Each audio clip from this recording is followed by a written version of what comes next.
मध्य प्रदेश के इंदौर में कांग्रेस से राज्यसभा सांसद दिग्विजय सिंह के द्वारा आज पुलिस कमिश्नर कार्यालय पर कांग्रेस नेताओं पर हो रही कार्रवाई के विरोध में प्रदर्शन किया गया और ज्ञापन सौंपकर उचित जांच के बाद कार्रवाई की बात कही है।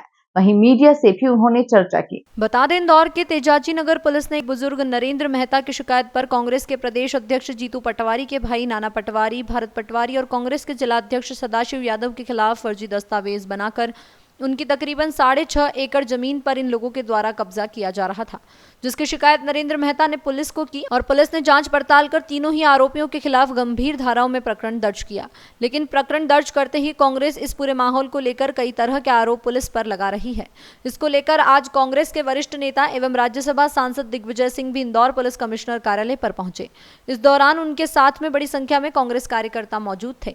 वहीं जब कांग्रेस कार्यकर्ता वरिष्ठ कांग्रेस नेता दिग्विजय सिंह के साथ कमिश्नर कार्यालय का घेराव करने के लिए पहुंचे तो वहां पर बड़ी संख्या में पुलिसकर्मी भी मौजूद रहे, जिसके चलते जब दिग्विजय सिंह पुलिस के वरिष्ठ अधिकारियों से मुलाकात करने के लिए कमिश्नर कार्यालय के अंदर जाने लगे तो वहां पर पुलिसकर्मी और कांग्रेस कार्यकर्ताओं के बीच धक्का मुक्की भी हो गई।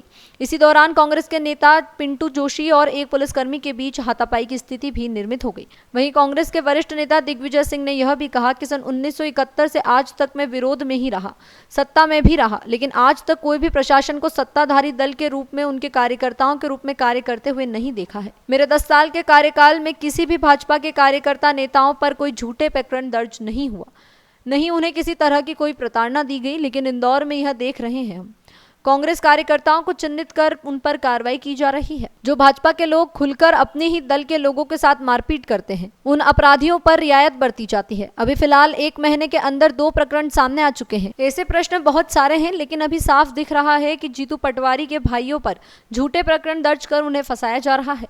फिलहाल इस पूरे मामले में हमने पुलिस के वरिष्ठ अधिकारियों से मुलाकात कर 15 दिन की कार्रवाई कर पूरे मामले में उचित जाँच की चेतावनी दी है। यदि 15 दिन में पुलिस के द्वारा इस झूठे प्रकरण में किसी तरह की कोई जांच नहीं की गई तो इंदौर सहित पूरे मध्य प्रदेश में उग्र आंदोलन किया जाएगा और इसका जिम्मेदार पुलिस होगी। तो वहीं पूरे ही मामले में additional police commissioner Rajesh Dandotiya का कहना है कि पूरे ही मामले में राज्यसभा सांसद ने तेजाजी नगर में जिस तरह से प्रकरण दर्ज हुआ है उस पूरे मामले में उन्होंने ज्ञापन दिया और उस पूरे मामले में आगे जांच कर उन्होंने जो मांग की है उसकी जांच पड़ताल की जा रही है। सन 71 से लेकर आज तक विरोध में भी रहा, सत्ता में भी रहा, लेकिन कोई भी प्रशासन को सत्ताधारी दल के रूप में उनके कार्यकर्ता के रूप में काम करते हुए मैंने नहीं देखा। मेरे 10 साल के कार्यकाल में कोई भी भाजपा के कार्यकर्ता नेताओं के खिलाफ कोई झूठा प्रकरण नहीं लगाया गया और उन्हें किसी प्रकार की प्रताड़ना नहीं दी गई।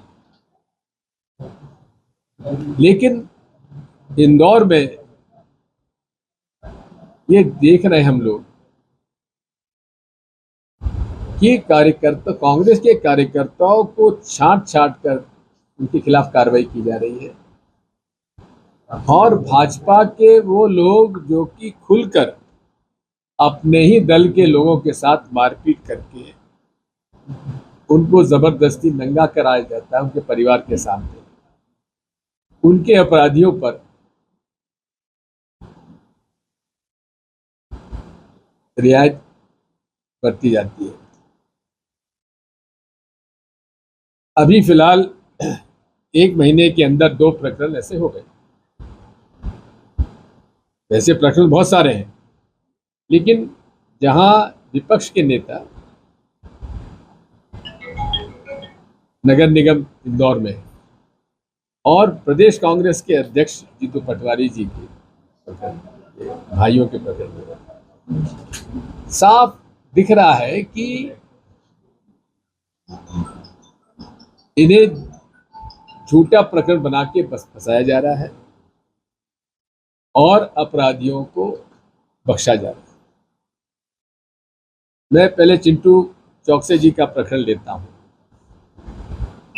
हाँ, इनके बच्चों में और दूसरे में पड़ोसी में किसी बात को लेकर झगड़ा हुआ, दोनों के तरफ सिर में चोट आई, लेकिन जो भाजपा के साथ जुड़ा हुआ था, उसको गंभीरता से लेते हुए कांग्रेस के चिंटू चौकसे के परिवार के लोगों पर गंभीर मुकदमे दायर किए, उसको गिरफ्तारी की। लेकिन इनकी एफआईआर जो हुई, उस एफआईआर में जो कार्रवाई होना चाहिए थी वो नहीं हुई। ये हमारी शिकायत है। खैर, अदालत ने हमारी प्रार्थना स्वीकार की और उनकी जमानत हो गई और बाकी केस भी हम लोग लड़ेंगे। लेकिन मैंने स्वयं ने दोनों लोग जिनके सर में चोट आई है उनका फोटोग्राफ मैंने सोशल मीडिया पे डाला था। साफ लग रहा था कि बीजेपी के व्यक्ति के उतनी गंभीर चोट नहीं है, लेकिन गंभीर प्रकरण उन लोगों पे लगाया गया जो उनके साथ उनका झगड़ा हुआ। दूसरी तरफ चिंटू चौकसे के पुत्र को काफी सीरियस चोट थी, उसका फोटो भी मैंने लगाया और उस पर जिन लोगों ने घटना की उन पर साधारण केस लगाया, उनकी गिरफ्तारी भी नहीं हुई। अब आइए ये ग्वाला कॉलोनी का केस। ये केस मुझे थोड़ा सा इसलिए पहले मालूम है कि वर्ष 94 में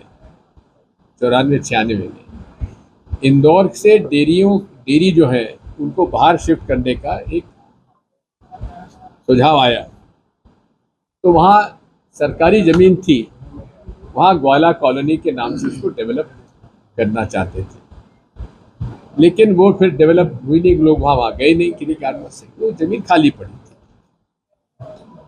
उस ज़मीन पर यादव समाज ने, जो कि गौ पालक है, उन्होंने एक ट्रस्ट का गठन किया और उस गठन करने के पश्चात वहाँ श्री कृष्ण का मंदिर और गौशाला निर्माण करने का निर्णय लिया। ट्रस्ट का रजिस्ट्रेशन तो हो गया है, लेकिन उसका नोटिफिकेशन नहीं हुआ है। अब इसी बीच में एक व्यक्ति जिनके ऊपर आपराधिक प्रकरण रहे हैं वो सामने आए। मैं उनको नहीं जानता, लेकिन जो मुझे बताया गया, ये पुलिस इसकी जांच करे कि जिसने शिकायत की है उन पर कोई आपराधिक प्रकरण है या नहीं है। लेकिन इतना जरूर है कि मैंने शासकीय रिकॉर्ड देखा है, उसमें कहीं उस महानुभाव का कहीं नाम नहीं है। कोई ना पटवारी रिकॉर्ड में है, ना खसरे में है, ना खाते में है। अब वो शिकायत करते हैं कि मुझे मार्च के आखिरी हफ्ते में 15-16 लोगों ने धौंस डपटी, पैसा मांगा और मेरे साथ मारपीट की, और उसे पुलिस रजिस्टर करती है मई के आखिरी हफ्ते में, और उसमें प्रदेश कांग्रेस के अध्यक्ष जीतू पटवारी जी के दो भाइयों के खिलाफ मुकदमा दर्ज हो जाता है, जबकि वो उनका कोई लेना देना नहीं, ना वहां कभी हो गए, ना कोई प्रमाण है। अब इस प्रकरण में क्योंकि जीतू पटवारी जी प्रदेश कांग्रेस के सक्रिय अध्यक्ष है और वे दृढ़ता से भाजपा के काले कारनामों को उजागर कर रहे हैं, तो उस बदनीति से ऐसा प्रतीत होता है, उस बदनीति से उनके भाइयों के झूठे प्रतीक बनाए गए।